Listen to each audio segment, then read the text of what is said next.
Ito ang sekreto kaya napakasarap ng barbecue ko. Kaya for today's episode, magluluto ako ng napakasolid na pork barbecue. Kaya tara, samahan niyo ko mga kasolid.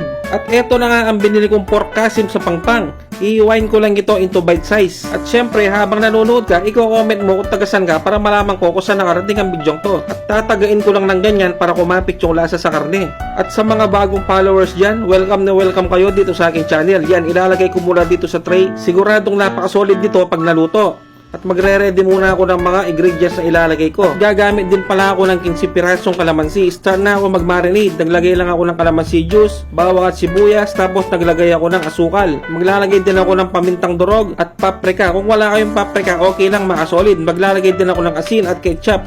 Tansya-tansya lang to mga kasolid at maglalagay na rin ako ng toyo. Wala akong eksaktong measurement dito at ito na ang sekreto ko para mapasarap ang barbecue. Maglalagay ako ng tang orange.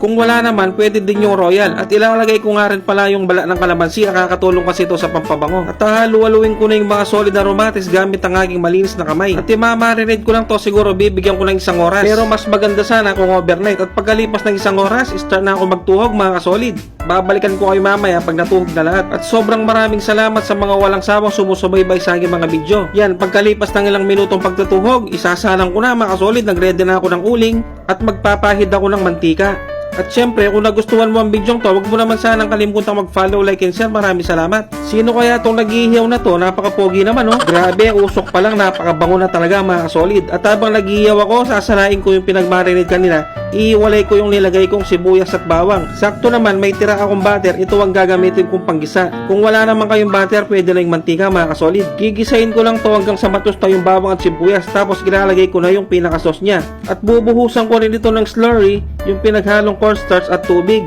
para makuha yung tamang lapot. At bago pa tuluyang maluto ang mga barbecue, ipapahid ko na yung ginawa ko sauce mga kasolid. Grabe, sobrang napakasolid ng amoy mga kasolid. At eto na ang aking nilutong pork barbecue. Syempre, titirahin ko na to mga kasolid. Tingnan nyo naman, oh, napakalaki, oh. Isasawsaw mo sa suka na may sibuyas. Kain po tayo. Sus Mariosep, kanyama na po. Grabe talaga yung barbecue na nilagyan ng orange. Napakalasa mga kasolid. Sana gayahin nyo ang resepeng to. Di pa ako nakontento. Sasalukin ko yung sibuyas. You know. Grabe. Napakasolid ng lasa mga kasolid. Kaya ano pang ginagawa nyo? Pupunta na kayo sa palengke, bumili na kayo ng pork kasim at magluto ng pork barbecue. Ito itatry ko yung napakasolid na sauce. Kalasa na po, Diyos ko. Talagang sauce pa lang, ulam na mga kasolid. You know, tingnan nyo naman, oh. Saktong-sakto yung lapot, yung tamis, yung asim. Grabe. Yun lang talaga ang masasabi ko. Siyempre, last bite na lang ako mga kasolid. So off-cam na namin titirahin to. Sobrang maraming salamat sa walang sawang suporta. Ingat po kayong lahat. God bless.